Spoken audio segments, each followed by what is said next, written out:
Good morning, everybody. Well, it looks like we're going to get a little bit of a harvest today.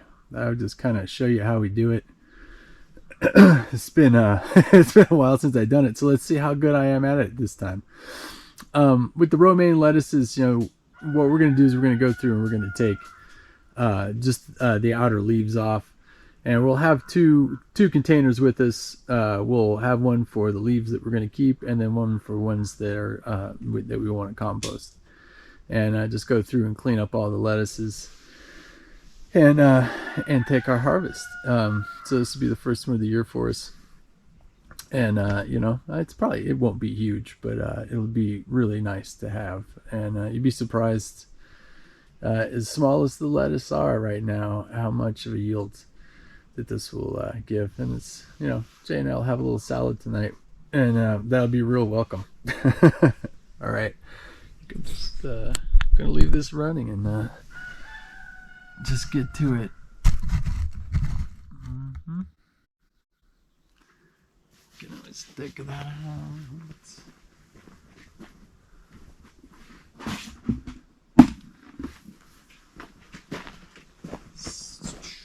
There we go. We'll use the green one for compost and the red one for good leaves.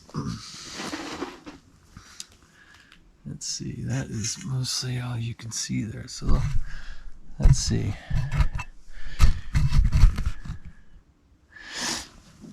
You can see this leaf is a little bit kind of misshapen. We'll probably just pull these lower leaves off of this one, and then it'll just be putting its energy into these top leaves here.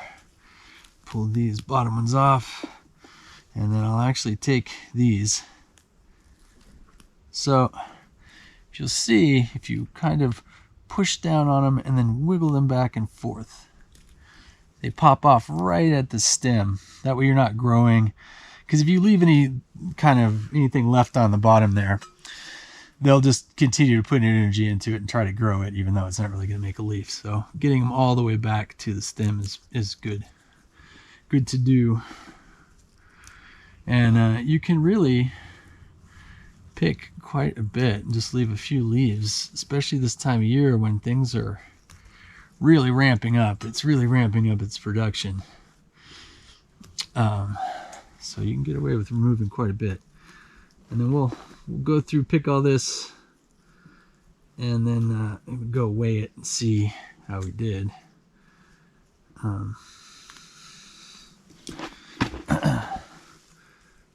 Just moving right down. You can see they just pop right off.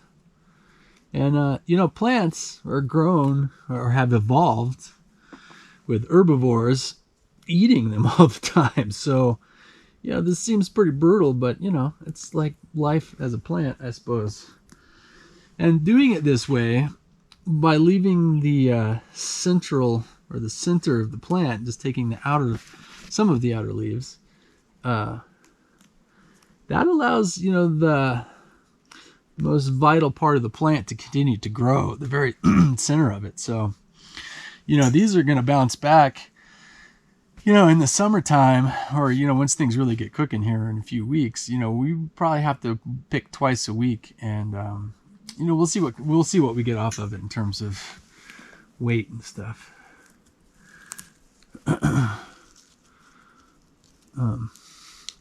But I'd almost say they enjoy being picked, although it seems like that also couldn't really be true. As it is tearing the leaves off, but it's a different existence if you're a plant.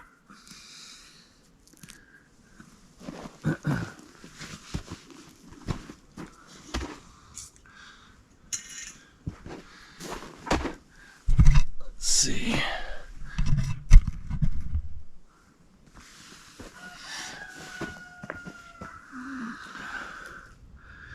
You can tell these ones that the hoop house is actually a little bit lower on this end, so you can really kind of tell the difference. The cool air goes downhill, so it pulls down more towards this end, and you can see that right about here it's it really starts to change. The plants on that side have always been much smaller, and you can tell they were just getting bit by the cold because it was just sort of right at the edge. So there will always be a lot of microclimates in your hoop house also. Just thinking about hoop houses.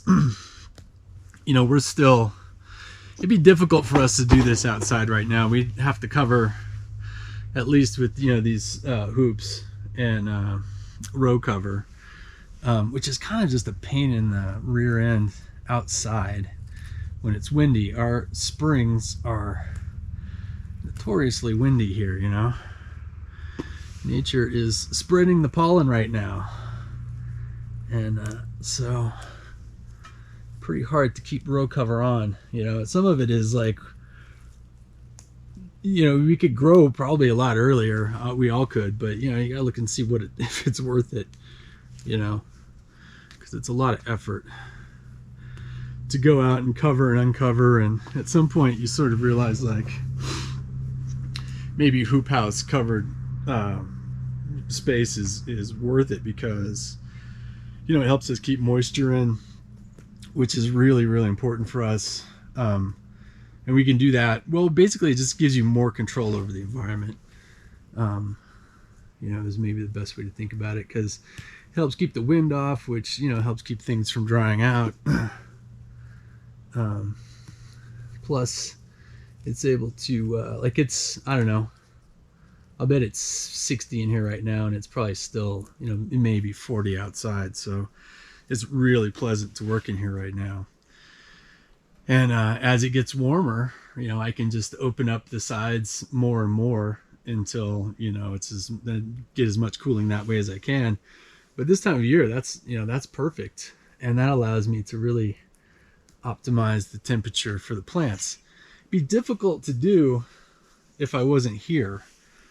Managing a hoop house really almost requires somebody being here to manage the temperature, right? It'd be very difficult to run to work unless you work next door or something.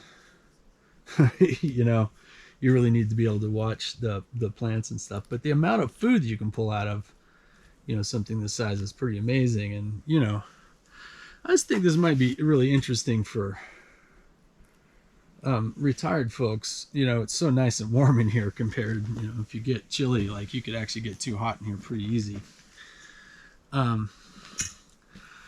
Plus, it's just a nice way to enjoy nature. And, you could hang out with the grandkids in here and do some gardening, and, pretty groovy.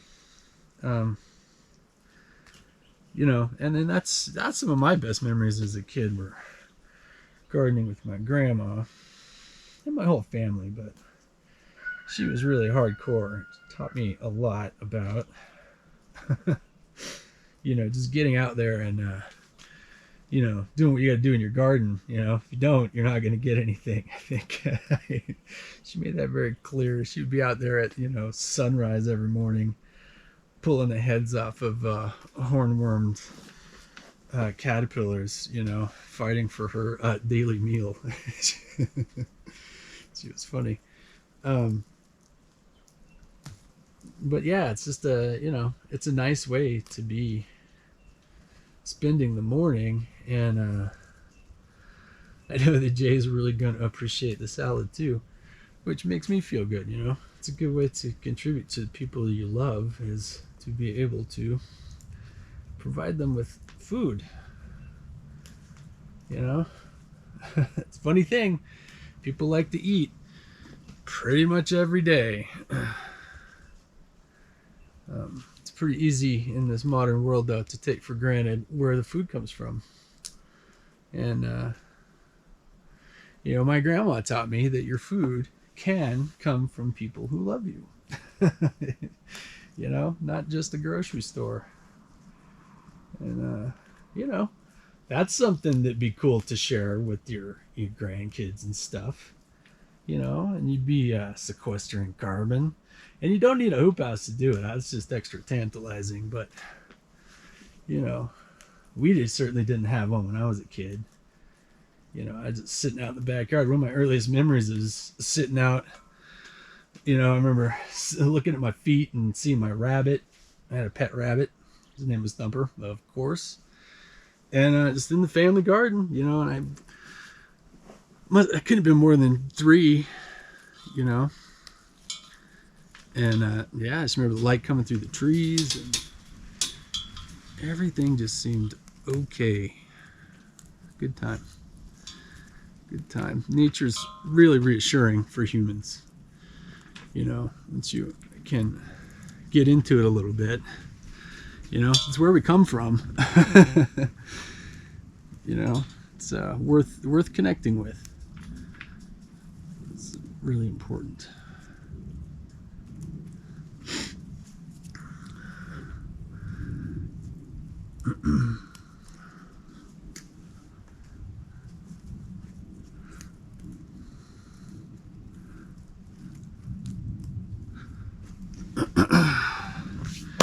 That's already almost enough salad for one person.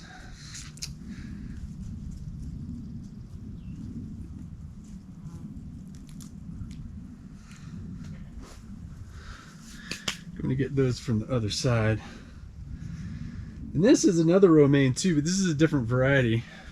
This is Monte Carlo, which is really a strong grower for us, especially in the summertime. It doesn't seem to bolt. It's really nice thick leaves, really nice and crisp. So I like those guys. These are new. I don't remember which variety they are. I think we'll pick a few of those. It'd be interesting to try them out, try the taste. Anyway, I'm just gonna plow through this and then we'll go weigh this. By plow through, I mean gently remove leaves from our wonderful little plant friends here. Here, I don't know if you can see this. This is the hairy vetch. It has really lovely blooms, lots of blooms. The bees really love it. And the great thing about it is it kind of grows from this just central plant, and it grows these tendrils out, and they'll grow out, 3 feet in every direction, which allows you to shade the soil. It shades the soil, and the roots are over here, so it's shading the soil, keeping the soil cool, but not necessarily competing with the roots over here. So it's really nice that way. Excuse me. It's also able to fix nitrogen, so it does that for us as well. So that's pretty awesome. Because this is in the lettuce, I'm actually just going to take and pinch some of these tendrils off so that I don't have a lot of competition in here.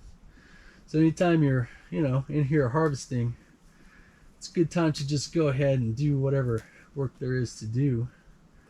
Just pay attention to the spot you're at, and it will tell you what it needs. It's a little bit of rhizomaceous grass in here, just fine. It's fine.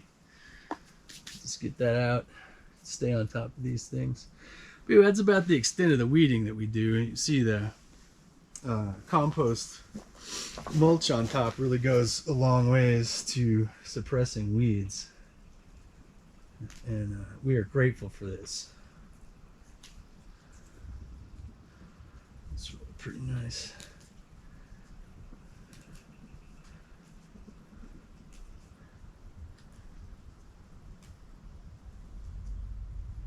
So these ones that I'm picking right now, I thought I might grow them for head lettuce, but we'll pick some of them and, pull leaves off some and not off of others. That way we can go and see what kind of head it makes, because it is nice these are supposed to be miniature heads, and I think that that's a nice size for people, because, it's most of a salad for a couple of people right there. So it'd be nice to use it that way. But we get so much food out of sort of, just picking the bigger leaves off every week or a couple times a week. It's pretty amazing.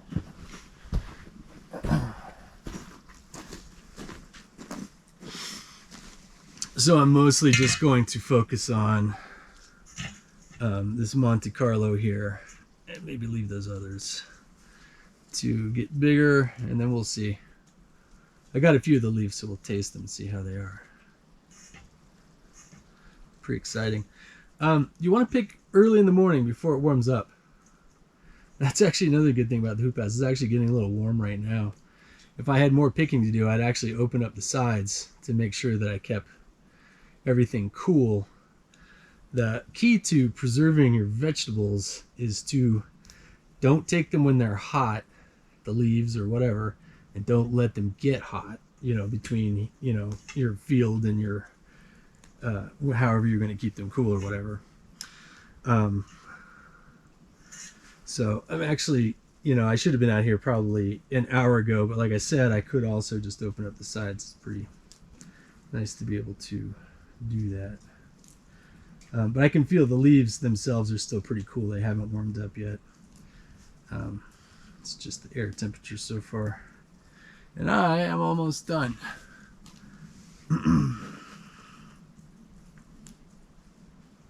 Exciting. Very exciting.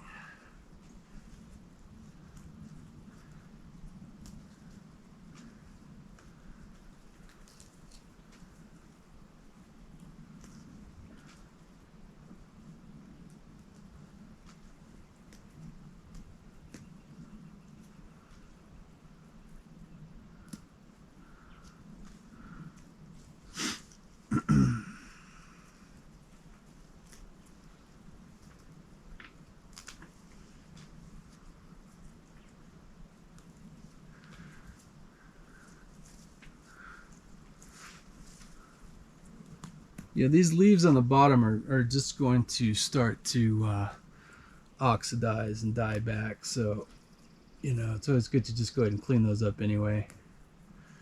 It's just while you're here.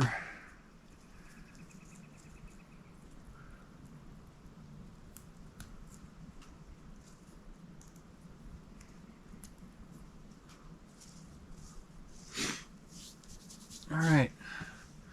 You might call that good. That is enough. We could probably, yeah,